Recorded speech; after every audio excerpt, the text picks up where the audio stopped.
विरोध भी किया कि हमारे मंदिर तोड़े जा रहे हैं, उसमें मूर्तियों को फेंका जा रहा है। और मैं आपका कहीं बयान पढ़ रहा था, आपने कहा कि उसके बाद कोरोना जैसी आपदा आई और अब आप कह रहे हैं कि जो प्राण प्रतिष्ठा हो रही है वो शास्त्रीय परंपरा के अनुसार नहीं हो रही है। तो क्या इस तरह का कोई, देखिए, आप आगाह करना चाहते हैं? हम जो कुछ भी कहते हैं शास्त्र के अनुसार कहते हैं। उस समय हमने शास्त्र की पंक्ति सुना करके कहा था कि ये जो कार्य हो रहा है इसका फल अच्छा नहीं होगा, और फिर शास्त्र की पंक्ति से कहा था कि दुर्भिक्ष, मरण और भय होगा। और चूंकि ये विश्वनाथ हैं, ये भी उसी समय हमने कहा था कि ये विश्वनाथ हैं, तो पूरे विश्व में इसका प्रभाव जाएगा।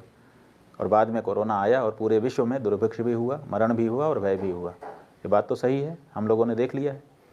इसी तरह से हमारे गुरुजी महाराज ने कहा था 5 अगस्त को, जब ये 2020 में शिलान्यास कर रहे थे प्रधानमंत्री जी, कि ये मुहूर्त अच्छा नहीं है, सही मुहूर्त में करो।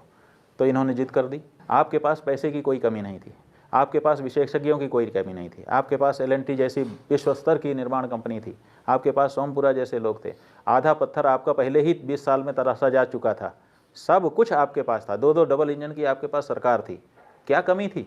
फिर भी 4 साल में आप एक मंदिर नहीं खड़ा कर पाए, अधूरे मंदिर में प्रतिष्ठा करने के लिए चल पड़े हो। तो हम ये स्पष्ट करना चाहते हैं कि ये गलत मुहूर्त में किए गए शिलान्यास का फल है, जिसके कारण आपको इतना देर लग गई, अन्यथा सब अनुकूलता हो जाती और मंदिर समयावधि के पहले खड़ा हो जाता। तो मुहूर्त में वो शक्ति होती है, जिस समय में हम शुरू कर रहे हैं अगर वो समय सही है तो फिर वहाँ से सब चीज़ निकल कर सही चली आती है। तो इसीलिए मुहूर्तों का महात्म्य होता है भैया। अब इसीलिए हम लोग कह रहे हैं कि आगे कोई कुफल ना मिल जाए। अभी जैसा बताया गया है कि अगर शिखर और ध्वज के विहीन मंदिर में प्रतिष्ठा की गई तो वो मूर्ति जो है वो दिखेगी राम की, लेकिन उसमें असुर होगा, आसुरी शक्ति आके बैठ जाएगी। पुरी के शंकराचार्य जी महाराज ने भी ये बात बताई है। तो ऐसी परिस्थिति में हम वहाँ जाएंगे, पूरे देश का व्यक्ति जाएगा, वहाँ पर फूल फल श्रद्धा भक्ति सब चढ़ाएगा और वो सब बल उसको मिलेगा, आसुरी शक्ति को। तो आसुरी शक्ति की विशेषता क्या है कि वो हमारे ऊपर कृतज्ञता नहीं दिखाएगा कि तुमने हमारी पूजा की, हमको दिया है। वो हमसे लेता रहेगा और जब हम नहीं देना शुरू करेंगे चढ़ बैठेगा। तो ऐसी परिस्थिति में हम अपने ही द्वारा बल दे करके अपना ही अकल्याण करें, अपने ही पैर पे कुल्हाड़ी मारने जैसी ये बात है कि नहीं है। तो हम ये चाहते हैं कि हमारा जो समाज है, जो राम भक्त हैं, उत्साह में आकर के ऐसी कोई गलती ना कर जाएं जिसका कुफल उनको भोगना पड़े। आप कहने की कोई विपत्ति ना आ जाए, उसमें राक्षसी जो शक्तियां हैं उनको बल मिलेगा। ये शास्त्र साफ कह रहा है, शास्त्र कह रहे हैं। 2024 का चुनाव पास में है, कुछ महीने पहले प्राण प्रतिष्ठा जैसा इतना बड़ा कार्यक्रम करना, तो क्या आपको लगता है कि जो आप आगाह कर रहे हैं उसका नुकसान ये प्राण प्रतिष्ठा करने वाले लोगों को भुगतना पड़ेगा 2024? भाई, अब जो लोग इससे जुड़े हैं सबको भोगना पड़ेगा।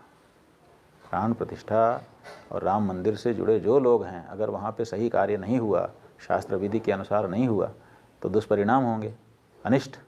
वो अनिष्ट तो सबको होंगे ना। सरकार के सामने चुनाव है, तो क्या इसका असर उस चुनाव पर पड़ेगा, आप देखते हैं? अभी हम क्या जाने, हमने तो कहा कि अनिष्ट होगा और भोगना पड़ेगा। अब वो किस रूप में होगा, क्या होगा, इतनी विश्लेषण और चुनाव के बारे में हम कुछ बोलें वही हेडलाइन बन जाएगी कि साहब हमने बोला। हम तो धर्म क्षेत्र की बात करते हैं। आप भविष्यवक्ता भी हैं? नहीं, भविष्यवक्ता हम नहीं हैं। हम शास्त्र में जो फल लिखा है उसके केवल उसका भाषण कर रहे हैं, संकेत करते हैं। केवल हम ये बता दे रहे हैं समय रहते, ताकि हमारे जैसे जो लोग हैं वो भी अपने आप को विरत कर लें कि भाई ये ठीक नहीं काम हो रहा है, इसमें हम सम्मिलित होंगे तो हमको दोष लगेगा। तो आने वाला समय मुश्किल हो सकता है उन लोग के लिए। बिल्कुल, जो लोग इससे जुड़े रहेंगे और अशास्त्रीय कार्य